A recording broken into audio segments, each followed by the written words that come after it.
축복합니다. 오늘은 뿌리 깊은 신앙 두 번째 시간으로 우리 모세에 대하여 함께 말씀을 나눕니다. 설 명절에 한 번쯤은 이야기 나눌 법한 그런 인물입니다. 모세는 성경의 인물 중에 가장 긴 분량으로 기록되어 있습니다. 예수님보다도 더 많은 분량의 내용이 모세를 중심으로 기록되어 있죠.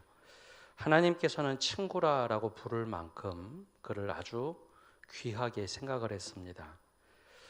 그러한 믿음을 가지고 있는 모세를 보면 우리하고는 차원이 다른 사람이구나라고 생각이 듭니다. 그러나 이 모세의 삶을 면밀히 보면 우리와 크게 다르지 않은, 때로는 험악한 인생이 그의 삶에 있었다라는 것을 알게 됩니다. 오늘 히브리서는 모세의 인생을 세 절 통해서 이렇게 평가를 합니다. 24절에서 26절 말씀 우리 함께 다시 한번 읽어보겠습니다. 믿음으로 모세는 장성하여 바로의 공주의 아들이라 칭함받기를 거절하고 도리어 하나님의 백성과 함께 고난받기를 잠시 죄악의 낙을 누리는 것보다 더 좋아하고 그리스도를 위하여 받는 수모를 애굽의 모든 보화보다 더 큰 재물로 여겼으니 이는 상 주심을 바라봄이라. 아멘. 모세에 대해서 이렇게 평가를 합니다. 그런데 좀 이상한 것이 있습니다. 출애굽기 내용과 히브리서에서 평가하는 내용이 좀 상이합니다. 여러분, 우리가 모세를 기억하는 대부분의 인생은 모세가 소명을 받은 이후의 모습입니다. 그의 나이 80세로 광야에 있을 때 불타는 떨기나무 앞에서 하나님께서 부르신 모세를 우리는 기억합니다.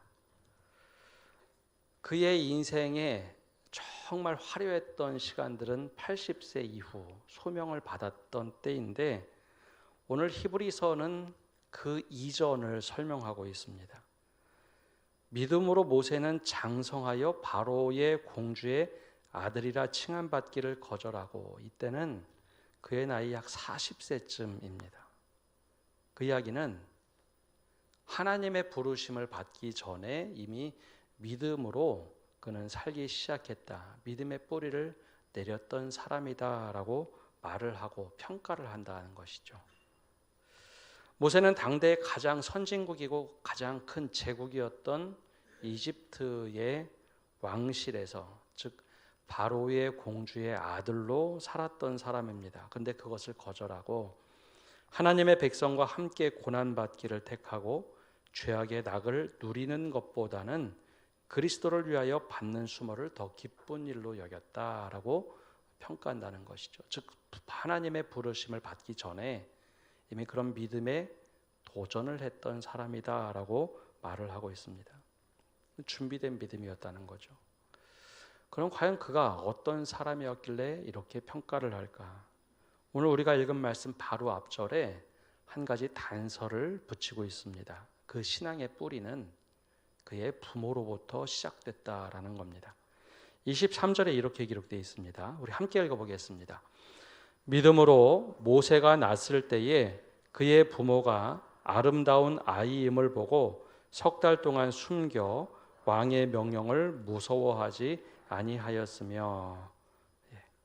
우리가 잘 아는 것처럼 모세가 태어났을 때는 히브리 노예들이 이집트에서 스핑크스 혹은 피라밋을 만들던 시절이었습니다. 학자들에 의하면 람세스 2세 때가 아닌가 추정을 합니다.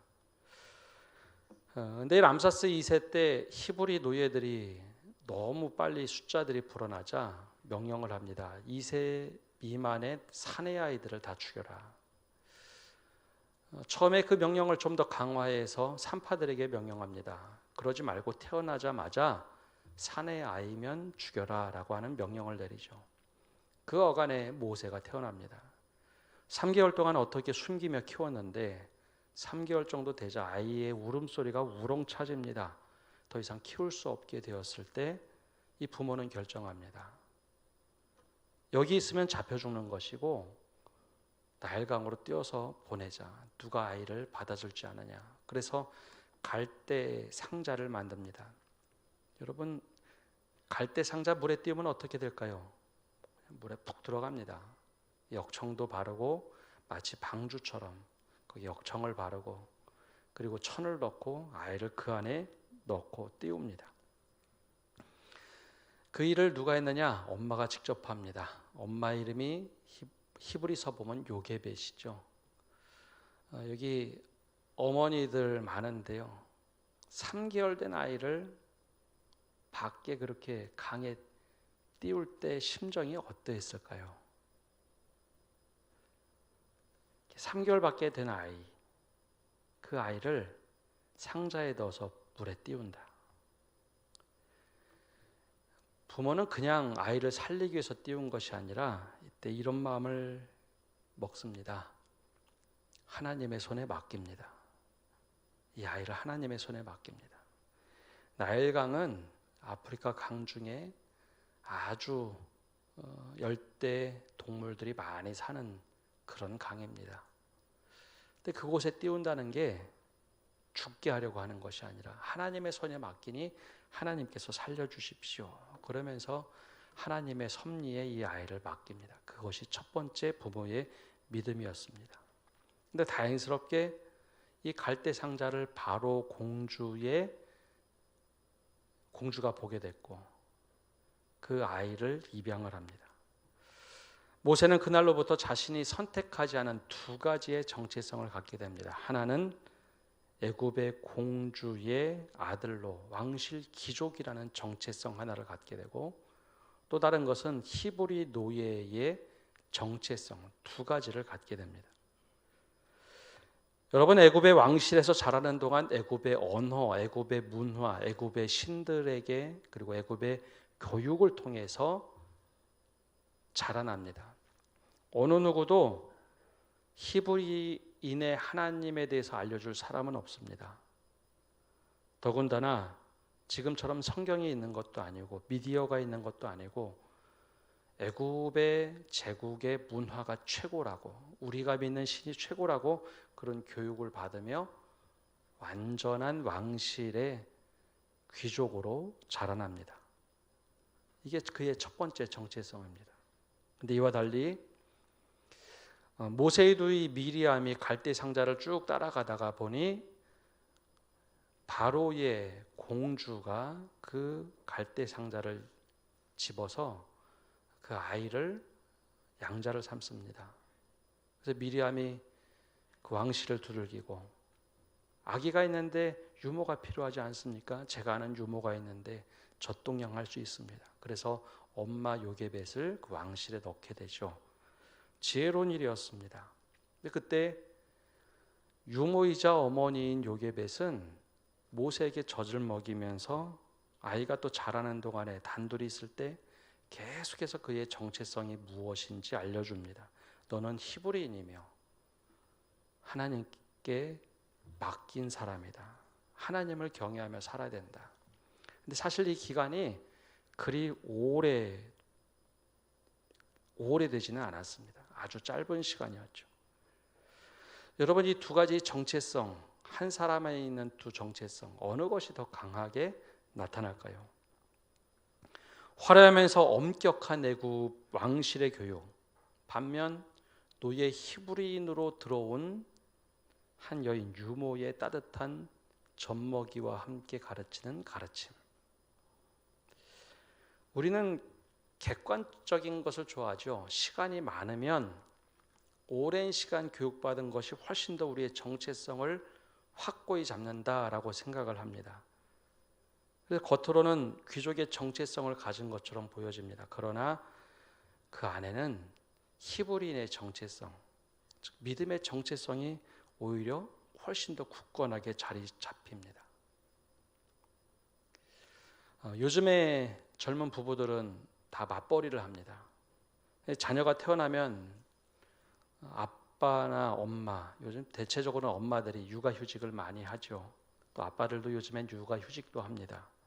그러면서도 다시 회사에 가게 될 때는 아이에 대한 미안한 마음 혹은 죄책감을 갖는 경우가 많습니다. 그래서 주말이면 열심히 놀러 다니고 아이들과 함께하는 시간을 많이 가지려고 노력을 합니다.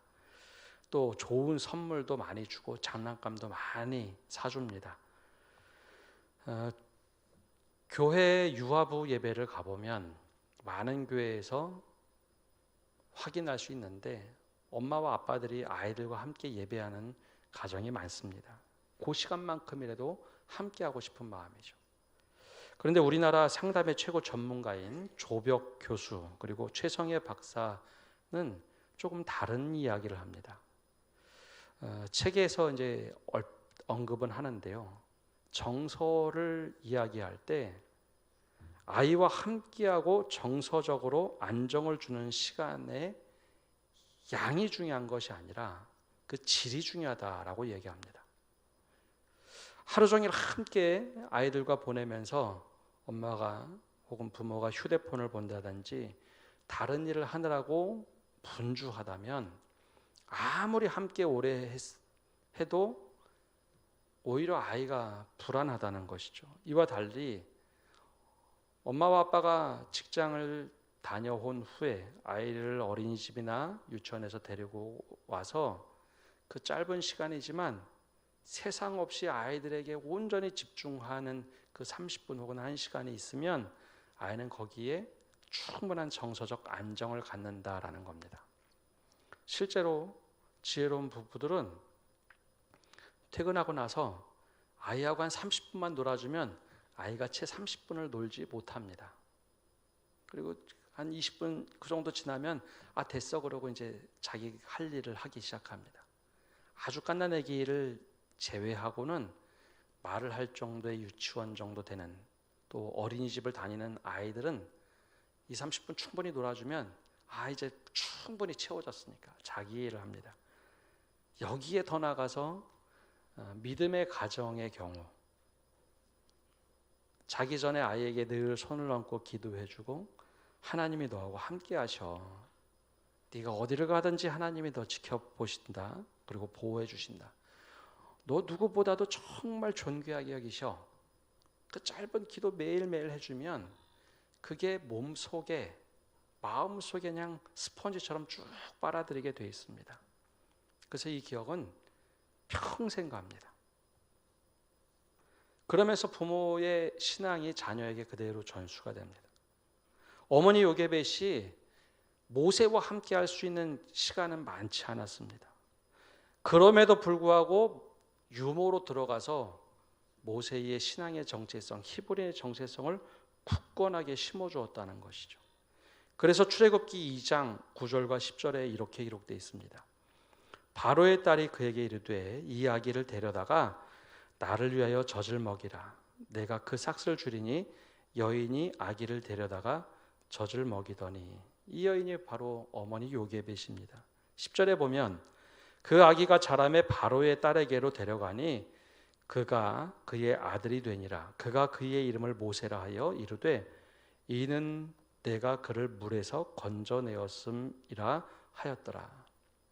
이 내용에서 보면 어머니 요게벳이 유모로 들어와서 모세와 함께 있는 시간은 그리 길지 않았다는 겁니다.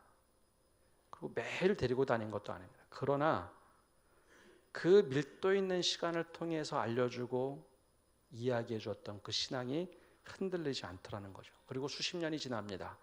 약 40세쯤 되었을 때 청년 모세의 삶을 히브리 기자가 이렇게 평가하는 겁니다. 24절에 믿음으로 모세는 장성하여 바로 공주의 아들이라 칭함받기를 거절했다라는 거죠. 아무리 많은 교육을 받았어도 많은 시간을 할애했어도 굳건한 신앙의 정체성이 있었다라는 거죠. 그래서 그가 장성한 후에 애굽 병사가 히브리 노예들을 아주 학대하고 무도하게 대하고 때렸을 때 그걸 참지 못하고 그를 죽이게 됩니다. 근데 이때 아마 고민하지 않았겠습니까? 왕실의 교육을 받았기 때문에 본인이 어떻게 처신해야 될지 알았을 겁니다. 한번 여기 눈 딱 감고 넘어가면 자신에게는 안락한 왕실의 삶이 보장이 됩니다. 왕족의 삶이 보장이 됩니다. 반대로 내가 지금 히브리인의 정체성, 신앙의 정체성을 잘못 드러내면 앞에 말한 모든 것을 포기해야 합니다. 이때 고민이 되지 않겠습니까? 그 이후에 펼쳐지는 삶은 어떤 삶이 될지 한 번도 히브리 노예로 살아보지 않았던 그에게 신앙을 드러내고 히브리를 드러내는 순간 어떠한 일이 벌어질지 대충 알았지만 그는 바로 공주의 아들로 살기를 거절합니다. 자, 여러분이라면 어떻게 하시겠습니까? 히브리 기자는 바로 이때가 자신의 정체성을 선택하는 시간이었다라고 평가를 합니다. 믿음으로. 모세의 믿음이 아니라 어머니가 가르쳐준 믿음이었습니다. 성경을 늘 읽는 것도 아니고 예배를 드리는 것도 아닙니다. 어려서 너는 히브리인이다. 너는 믿음으로 살아야 된다. 하나님이 너를 건져주셨어 라는 그 이야기를 듣고 그때 결정했다는 것이죠. 그래서 하나님의 백성과 고난받기를 잠시 죄악의 낙을 누리는 것보다 더 기뻐하였다라고 평가를 합니다. 그 출발이 어머니와 짧게 했던 그 시간입니다. 근데 이때 한번 상상을 좀 해봅니다. 어머니가 도대체 무슨 이야기를 들려줬을까라는 겁니다. 우리가 신앙만 가지고 있으면 다 된다라고 하는데 어떤 신앙이냐가 중요하겠죠. 어머니가 노예의 삶을 살면서 유모로 들어와서 야, 히브리인으로 사는 게 얼마나 힘든지 아냐? 고통스러우니 너 장성한 후에 제발 좀 나를 데려다 이 왕실에서 살게 해다오. 혹은 야, 히브리인이 얼마나 고통받았는지 아냐? 너 장성하면은 애굽에 복수를 해다오. 너 반드시 우리를 도와줘야 돼. 그러면서 계속해서 모세에게 부담만 주었다면 모세가 과연 이런 선택을 할 수 있었을까요? 오히려 어머니는 모세를 갈대상자에 띄워보내며 하나님 제발 이 아이를 주님의 손에 건져주십시오. 그 이야기를 들려주지 않았을까요? 오늘도 정말 고통스러운 삶을 살아가다가 모세에게만 오면 오늘도 하나님이 건져주셨어. 오늘도 하나님께서 우리를 인도하셨지. 아무리 힘들어도 하나님은 우리를 포기하지 않아 하는 믿음의 이야기를 들려주지 않았겠습니까? 자, 그러면 우리는 우리 자녀들에게, 우리 손주들에게 혹은 우리 믿음의 후배들에게 어떠한 믿음을 이야기하고 있습니까? 교회 와서 우리 오래전 믿음의 선배들은 아무리 힘들어도 교회 마룻바닥에 앉아서 무릎 꿇고 기도를 했습니다. 속상한 거 있으면 기도 열심히 하고 집에 들어와서는 다시 따뜻한 얼굴을 하며 신앙인의 모습을 살아갔죠. 근데 어느 순간에 이런 모습이 많이 사라졌습니다. 오히려 교회에 와서 힘들어온 얼굴로 집에 돌아오는 경우가 많고 집에 와서 교회에 대한 푸념을 잔뜩 늘어놓는 경우가 있고 부정적인 이야기로 가득 채워서 자녀들에게 이야기할 때가 참 많이 있습니다. 이렇게 한다면 우리의 자녀들의 신앙을 우리 스스로 빼앗는 일이 됩니다. 반대로 내가 아무리 힘들어도 우리 믿음의 선배들이 했던 것처럼 하나님을 의지하는 삶을 고스란히 보여주고 있다면 말로 하지 않아도 막 너무너무 힘들어서 어쩔 줄 모르지만 교회만 갔다면 그 시름 다 주님 앞에 맡겨놓고 와서 야, 그래도 오늘 하나님이 우리를 인도하실 거란 걸 내가 확신한다. 여러분 말하지 않아도 얼굴에서 행동으로 몸짓으로 다 이것을 드러내면 아, 교회만 다녀오시면 저렇게 행복해 하시는구나. 그게 믿음이구나. 그게 바로 모세가 배웠던 믿음입니다. 요게벳이 갈대 상자에 아들을 넣어서 보냈던 그 믿음이죠. 하나님의 손에 맡깁니다. 모세도 결정적인 순간에 자신의 삶을 하나님께 맡깁니다. 이 은혜가 우리 모두에게 있기를 바랍니다. 하나님의 손에 맡깁니다. 내 자녀를 맡깁니다. 나를 맡깁니다. 그것이 우리 모두에게 신앙의 고백이 되시기를 바랍니다. 두 번째로 모세는 부모의 신앙을, 그 어머니의 신앙을 자신의 신앙으로 이어받게 됩니다. 오늘 27절 말씀은 이렇게 기록되어 있습니다. 믿음으로 애굽을 떠나 왕의 노함을 무서워하지 아니하고 곧 보이지 아니하는 자를 보는 것 같이 하여 참았으며. 우리가 읽은 말씀 뒤에 나오는 애굽을 떠날 때였습니다. 처음에 부모의 신앙을 이어받았을 때는 사실 그때 혈기가 많았습니다. 신앙도 있었지만 혈기도 있었죠. 그래서 믿음으로 행동한다고 하면서 애굽의 병사를 죽이게 됩니다. 근데 광야에서 유목 생활을 하고 한참 시간이 흘러서 불타는 떨기나무 속에 하나님을 직접 만나게 되죠.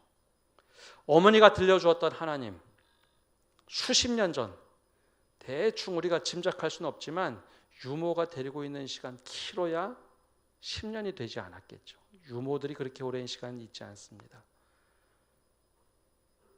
10년도 안 되는 그 몇 년의 시간 이후에 어머니가 들려줬던 그 하나님이 자신의 눈앞에 80세에 나타납니다. 그리고 하나님께서 그에게 소명을 불어넣어 주시죠. 그때 어머니가 이야기했던 하나님을 본인이 직접 만납니다. 그리고 불타는 떨기나무에서 그 만난 하나님의 음성을 듣고 다시 애굽으로 돌아갑니다. 바로하고 대면했을 때 처음에는 바로를 두려워했죠. 근데 시간이 가면 갈수록 하나님이 어떤 분인지 명확하게 깨닫기 시작합니다. 눈앞에는 시험과 고통, 그 압력하에 눈에 보이는 바로가 대단히 두려웠지만 시간이 가면 갈수록 그 압제가 두려운 것이 아니라 하나님이 나를 인도하시는구나, 하나님의 손에 맡긴 나의 삶을 점점 기억하게 됩니다. 눈앞에 펼쳐진 재앙들, 시험, 처음에는 본인도 두려웠지만 시간이 가면 갈수록 이게 하나님께서 하시는 일이구나, 더 이상 바로가 두렵지 않습니다. 하나님이 하시는 일이 더 위대해 보이기 시작했죠. 그때 비로소 어머니가 들려주었던 신앙이 내가 믿는 하나님을 만나면서 나의 신앙이 됩니다. 믿음은 바로 이런 겁니다. 믿음은 처음에 누가 들려주는 신앙으로 우리가 출발합니다. 그러나 그것으로 끝나면 안 됩니다. 진짜 믿음의 뿌리를 내리는 것은 그 들었던 신앙이 나의 신앙, 내가 만나는 하나님을 통해서 이루어지는 겁니다. 우리가 알고 있는 모세는 우리가 후반부죠. 하나님을 만나고 하나님 앞에서 결정하고 살아갔던 광야의 지도자. 그러나 그의 신앙의 출발은 그의 어머니 요게벳에서 출발합니다. 여러분, 우리의 신앙의 모습은 어떻습니까? 누군가 들려준 신앙을 가지고 처음에 출발하지 않았습니까? 근데 내가 만난 하나님이 있어야 합니다. 우리 기독교 신앙의 뼈대를 잡았던 신학자 중에 한 사람인 어거스틴이 있습니다. 초대 교부입니다. 근데 이 어거스틴이 삶이 그렇게 녹록한 사람은 아니었습니다. 북아프리카, 현재 알제리에서 태어났던 그는 학문적으로 대단히 뛰어나고 재능도 뛰어났습니다. 근데 머리가 좋으면 바른 길을 가기보다는 꾀를 가지고 살죠. 젊은 시절에 굉장히 방탕한 삶을 삽니다. 젊어서 만이교에 심취하고 이방 철학에 아주 심취합니다. 어머니에게 배웠던 신앙은 점점 멀어져 가죠. 그리고 젊은 시절에 유부녀와 사생아도 낳게 됩니다. 젊은 시절에 하는 것이 10대입니다. 그만큼 어거스틴의 삶이 똑똑하지만 완전히 망가진 삶을 살죠. 반면 어머니 모니카는 늘 아들을 위해서 기도를 합니다. 아들이 제발 믿음을 갖고 살아가도록 평생 눈물로 기도하며 살아가죠. 그러다 어느 날 믿음을 위해서 암브로시오스라는 교우도 찾아갑니다. 그에게 조언을 듣죠. 그때 이런 이야기를 듣습니다. 눈물로 기도하는 어머니의 간청은 하나님께서 외면하지 않으신다. 눈물로 기도하는 어머니의 간청은 하나님께서 외면하지 않으신다. 이 기도를 가지고 평생 살아갑니다. 그러다 어느 날 어거스틴이 회심을 합니다. 그리고 나서 보니 내 인생 뒤에서 평생 기도하는 어머니가 있다는 것을 깨닫게 되죠. 그리고 나서 그가 완전히 변화가 되어서 우리 기독교 신학의 가장 중요한 굵직굵직한 신학의 개념들을 정리합니다. 그가 바로 어거스틴입니다. 그래서 그의 고백록이라는 책에서 자신이 얼마나 허랑방탕하게 살았는지, 자신의 삶에 얼마나 죄가 많았는지 고백록에서 자세하게 자신의 삶을 기록합니다. 여러분, 오늘 우리는 어떠한 삶을 살며 자녀들에게는 어떠한 믿음의 후배들에게는 어떠한 믿음의 도전을 하고 있습니까? 우리가 경험한 것, 우리가 깊이 체험한 그 신앙을 자녀들에게 혹은 믿음의 후배들에게 들려주어야 합니다. 많은 시간, 잔소리처럼 많은 시간이 중요한 것이 아니라 아주 짤막한 시간이라 할지라도 내 정말 진심을 다해서 내가 경험한 하나님에 대해서 알려주는 겁니다. 그럴 때 우리 자녀들은 마음속에 스펀지처럼 그것을 담게 됩니다. 교회 학교에서도 그 은혜를 이야기하기 시작하면 아이들은 그걸 마음에 담습니다. 그리고 가장 중요한 정체성이 드러나야 될 때, 그때 비로소 내가 어떤 사람인지 그 정체성을 꺼내게 돼 있습니다. 근데 그것도 불완전한 신앙이고 더 온전한 신앙의 뿌리를 내리는 일은 그 들었던 것을 내가 직접 하나님을 경험하고 만나는 체험을 통해서 온전한 뿌리를 내리는 겁니다. 그때 우리의 믿음이 내 당대에 끝나는 것이 아니라 우리 자녀의 시대로 흘러갈 것입니다. 우리 신앙 갖는 것만이 중요한 것이 아니라 어떤 신앙을 갖게 할 것인가. 모세처럼 바로 하나님께서 우리를 돌보신다는 것, 하나님께서 우리를 건져주신다는 것, 하나님의 손에 맡기면 분명히 하나님께서 인도하신다는 그 신앙을 오늘도 우리 자녀들에게, 우리 믿음의 손주들에게, 또 다음 세대에게 온전히 증거하고 알려주시는 성도 여러분 되시기를 바랍니다. 우리 함께 찬양하고 기도하겠습니다.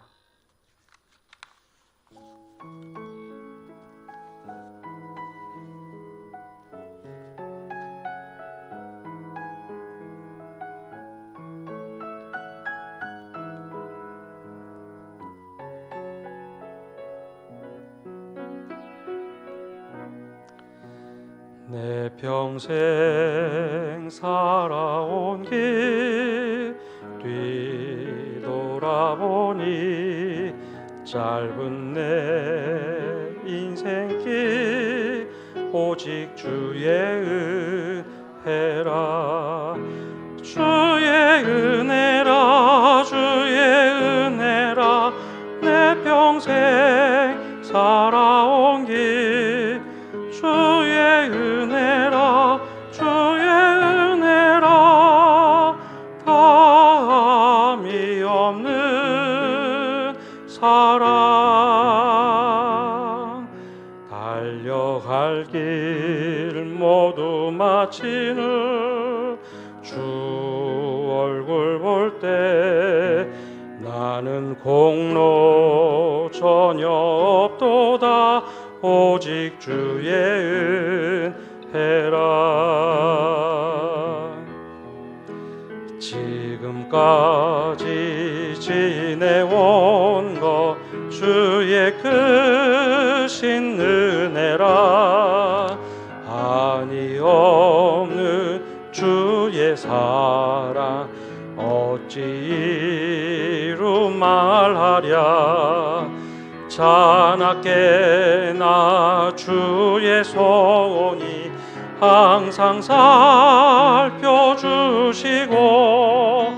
모든 일을 주 안에서 형통하게 하시네.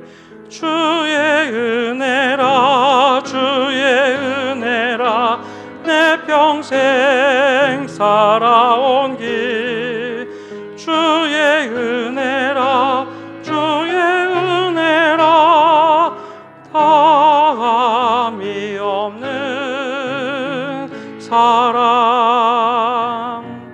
달려갈 길 모두 마치는 주 얼굴 볼 때 나는 공로 전혀 없도다 오직 주의 은혜라. 우리 함께 기도하며 나갑시다. 우리는 어떤 신앙을 자녀들에게 이야기하고 있습니까? 또 다음 세대에게 전하고 있습니까?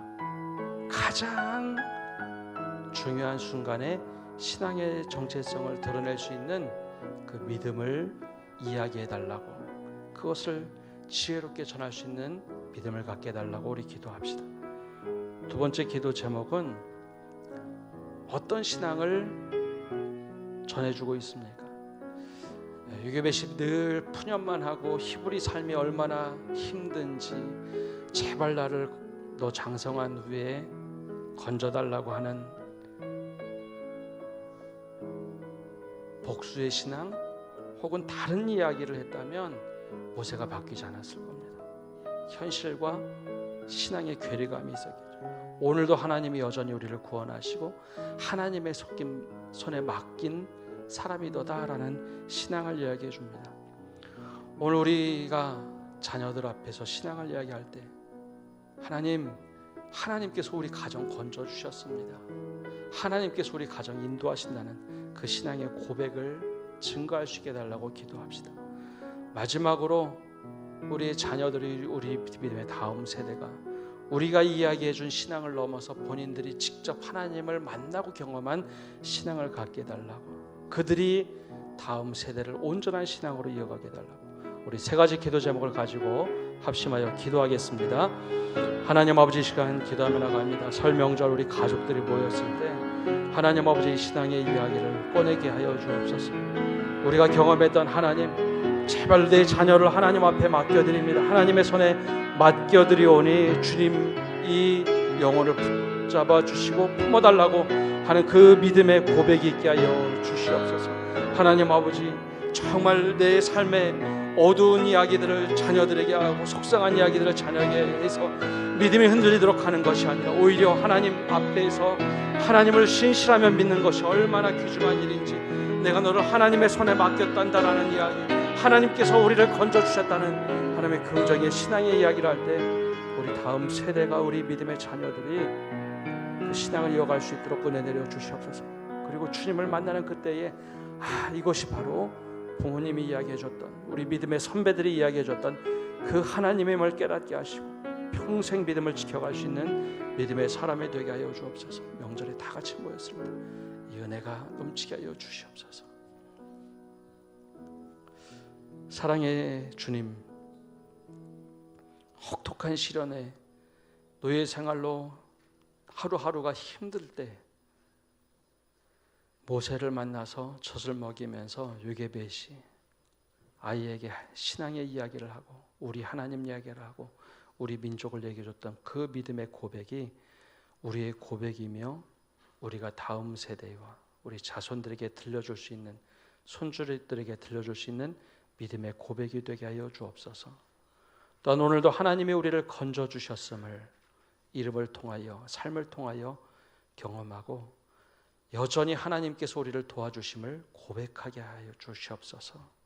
그래야 우리 자녀들이, 우리 손주들이 우리가 들려준 신앙에서 이제 본인들의 신앙으로, 본인들이 직접 하나님을 만나고 체험하고 신앙을 이어갈 수 있는 바로 그런 믿음의 뿌리를 내리게 하여 주시옵소서. 그래야 잠시 몇 년 동안 들었던 신앙이지만 모세가 평생 하나님을 따르며 민족을 인도하는 그런 믿음의 사람이 되었던 것처럼 우리 자녀들도, 다음 세대들도 그런 믿음을 이어가게 하여 주시옵소서. 예수님의 이름으로 기도하며 이제 말씀을 듣고 세상을 향하여 나갑니다. 주님, 우리 앞에 계셔서 바른 길을 보여주옵소서.